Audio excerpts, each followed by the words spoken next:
Welcome back to another episode of Beyond the Sermon with Hyde Park United Methodist Church in Tampa, Florida. It's been a little while. I'm Matt Hotho, the Director of Production and Online Engagement. And I'm Sally Campbell-Evans, the Pastor for Congregational Care. So, Sally, it has been a while since we've done a Beyond the Sermon. We took off the whole series of Visio Divina because we had Dr. Rose Trentinella talking to us about works of art, which I have no business talking about. But now we are back in a series called On the Edge, where we're talking about these moments post-Easter, where for the people who were closest to Jesus, who experienced the resurrection, they also had doubts and changes and things that happened in their life. And in your sermon, you talk about this person, Thomas, who we talk about colloquially as Doubting Thomas. And in that sermon, you shared a part of your own story dealing with doubt. And in typical Sally Campbell-Evans fashion, we have it documented right here. So tell me a little bit about this Bible and how it relates to that story that you told. So in the sermon, I talk about, I was in seminary.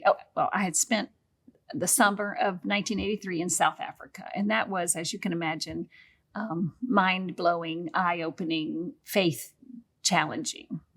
That's what it was. The apartheid was alive and well. At that time, we had African Americans and white young adults on our delegation from the U.S., trying to build relationships with Black, white, colored, mixed race young adult Christians in South Africa. That was our role for 6 weeks. So I came home and started seminary, and I just started asking a lot of questions like, why am I in this ivory tower? Why are we studying, the sacred text when my friends in South Africa are struggling? So literally one day in a theology class, we're all taking notes, and I just put my pen down and I looked around and thought, do I even believe this? And all my peers were taking notes. Anyway, through the grace of God and Dr. Welford Hobby, when I walked down the hallway, if you heard the sermon, he said, "How you doing?" And I just burst into tears. And he said, "Come on into my office." The more we talked, he didn't challenge me. He didn't deny my fears or questions. He just listened. He listened to my say, "I'm not sure I believe this anymore. I don't know what I believe." Yeah. And then I said, "I don't feel like going to class." And he said, "Well, don't go." I literally never cut class. I was not that kind of student. I was in class, even if I didn't know my material, I was there. Yeah. And so I said, "Cut class." He said, "Don't go for a while if you're struggling." So I went back to my dorm room, and I made myself a cup of hot tea, and I made myself, I don't have it here, but it was just a little devotional that I kept in here. It was peacemaking scriptures. So that day's was from Luke 22. And when I read it, it was about when the soldiers are coming to get Jesus, and one of the disciples cuts the ear off of the. So, and it says, "And one of them struck the slave of the high priest and cut off his right ear. But Jesus said, 'No more of this.' And he touched the ear and healed him." Well, never has this happened before or since. But that day, as I'm reading those words, "No more of this," it was like they were burnt orange off my page, like they were glowing. "No more of this." And it was like God saying to me, "Sally, you don't have to have it all figured out right now. No more of this. No more fighting that you're in seminary. No more fighting me that you're called to ministry. I will reveal it to you when the time comes." Well, this began a journey of, I finished out that year, but I quit seminary for a while. I left seminary and went to put some flesh and bones on my Jesus by going to work at the Open Door in Atlanta, which is a homeless ministry for non-house folks. And then I went back to seminary for a while, and then I took another year out to go to Central America because I just couldn't comprehend all study. I needed flesh and bones on my Jesus. So, in fact, this experience led me to take a much longer journey through seminary, but it was my journey.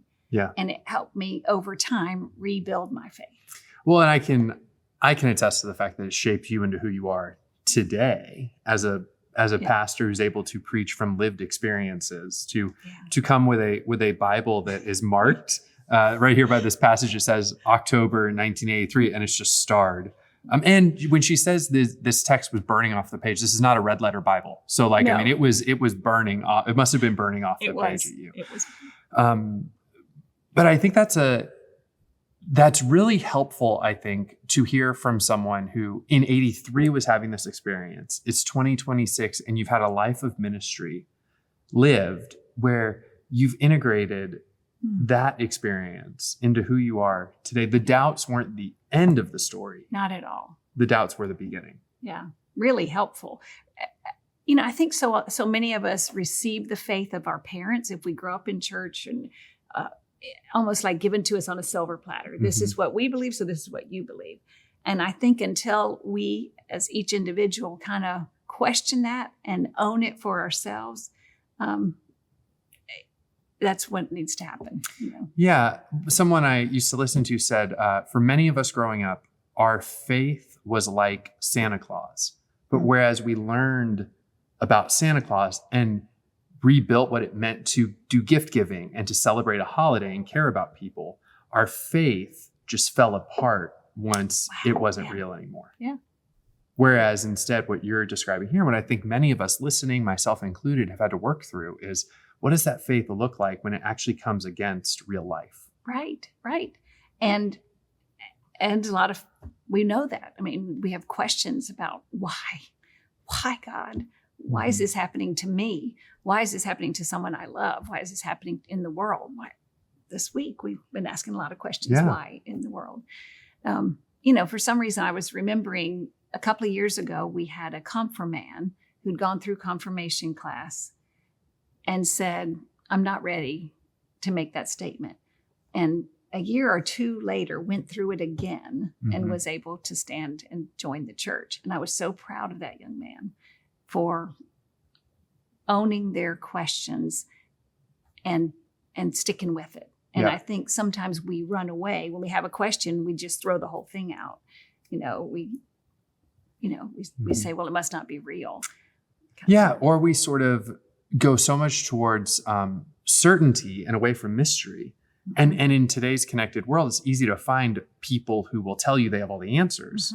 And it just becomes these almost patches that you're putting on proverbial holes that are showing up in your inner tube, for lack of a better word. It's almost pool season, and a lot of our floaties have holes in them right now. Yeah. And there's only so much you can patch a float by the time it kind of can't really hold water anymore. Can't float anymore. And that metaphor for your faith as being something that needs to be constantly patched. Maybe that's not a helpful metaphor, right? Maybe it's something that's meant to be examined and looked at, but not for the purposes of solving it or fixing it per se, but to admire it. Or maybe you get a new float. You have a whole different, maybe your faith changes.